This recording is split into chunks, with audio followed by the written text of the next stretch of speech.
নমস্কার, আমি সঙ্গমিত্রা। আমার এই সহজ রান্না চ্যানেলে আপনাদের সবাইকে স্বাগত।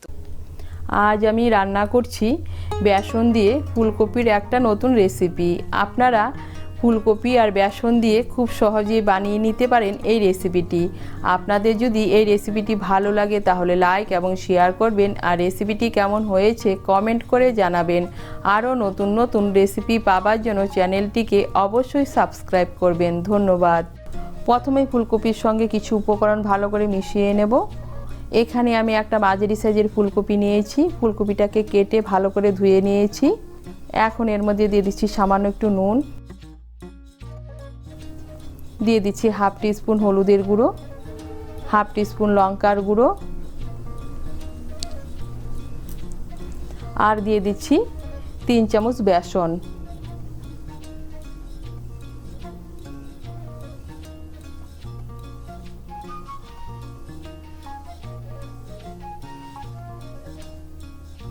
প্রথমে শুকনো উপকরণগুলোকে ভালো করে মিশিয়ে নেব ফুলকপির সঙ্গে। এখন এর মধ্যে দিয়ে দিচ্ছি সামান্য একটু জল। জলটা খুব বেশি দেওয়া যাবে না, সামান্য একটু জল দিচ্ছি। জলটাকে মিশিয়ে নেব।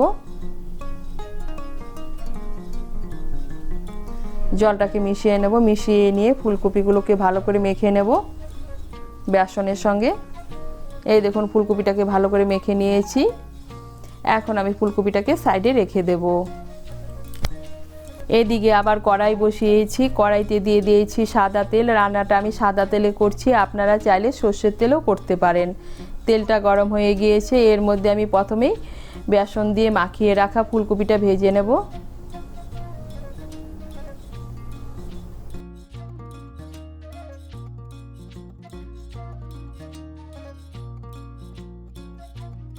এখন আঁচটাকে মিডিয়াম করে ফুলকপিগুলোকে ভেজে নেব। এই দেখুন আঁচটাকে মিডিয়াম করে ফুলকপিগুলোকে লাল করে ভেজে নিয়েছি। এখন আমি ফুলকপিগুলোকে তুলে নিচ্ছি। কড়াইতে দিয়ে দিচ্ছি আরও 1 চামচ তেল।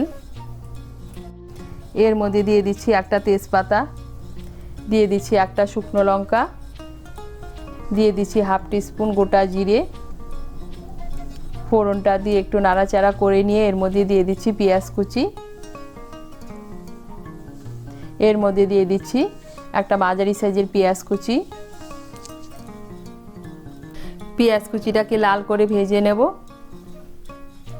এই দেখুন পেঁয়াজ কুচিটাকে লাল করে ভেজে নিয়েছি। এখন এর মধ্যে দিয়ে দিচ্ছি রসুন বাটা। এর মধ্যে দিয়ে দিচ্ছি 1 টিস্পুন রসুন বাটা, দিয়ে দিচ্ছি 1 টিস্পুন আদা বাটা, দিয়ে দিচ্ছি 4-5টা কাঁচা লঙ্কা বাটা। ঝালটা আপনারা আপনাদের স্বাদ মতো দেবেন।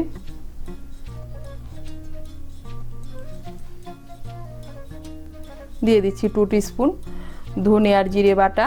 আমি এখানে ধনে আর জিরে বাটা ব্যবহার করছি, আপনারা ধনে আর জিরে গুঁড়ো ব্যবহার করতে পারেন। দিয়ে দিচ্ছি হাফ টিস্পুন হলুদের গুঁড়ো আর 1 টিস্পুন কাশ্মীরি লঙ্কার গুঁড়ো। এটা অপশনাল, আপনারা যদি পছন্দ না করে না দিলেও চলবে। দিয়ে দিচ্ছি সামান্য একটু জল। মশলাগুলোকে ভালো করে মিশিয়ে নেব। দিয়ে দিচ্ছি একটা মিডিয়াম সাইজের টমেটো বাটা,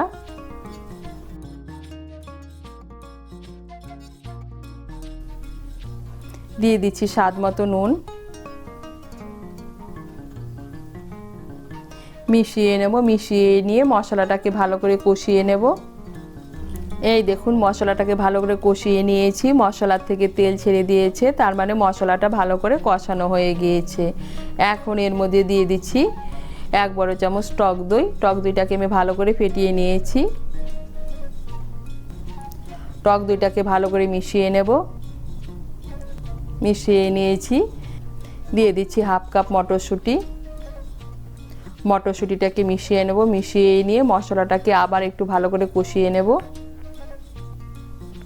এই দেখুন মশলাটাকে ভালো করে কষিয়ে নিয়েছি। এখন এর মধ্যে দিয়ে দিচ্ছি ভেজে রাখা ফুলকপি। ফুলকপিগুলোকে মিশিয়ে নেব ভালো করে মশলার সঙ্গে। মিশিয়ে নিয়েছি। এখন এর মধ্যে দিয়ে দিচ্ছি জল। আপনারা যেরকম ঝোল খেতে পছন্দ করেন সেই অনুযায়ী জল দেবেন। আমি এর মধ্যে 1 কাপ আর হাফ কাপ গরম জল দিচ্ছি। জলটাকে ভালো করে মিশিয়ে নেব। মিশিয়ে নিয়ে আঁচটাকে মিডিয়াম করে 10 মিনিটের জন্য ঢেকে দেব। আঁচটাকে মিডিয়াম করে 10 মিনিটের জন্য ঢেকে দিয়েছিলাম। এই দেখুন ফুলকপিগুলো সেদ্ধ হয়ে গিয়েছে। এখন এর মধ্যে দিয়ে দিচ্ছি স্বাদ মতো চিনি,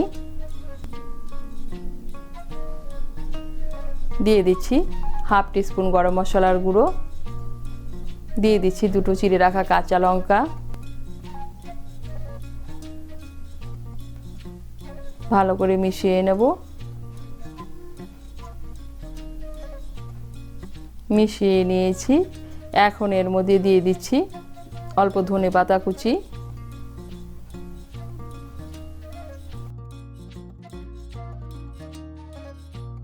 ধনেপাতা কুচিটাকে মিশিয়ে নেব।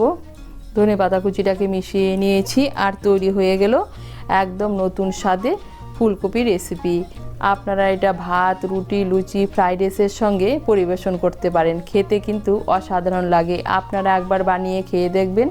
তৈরি হয়ে গেল বেসন দিয়ে একদম নতুন স্বাদে ফুলকপির রেসিপি।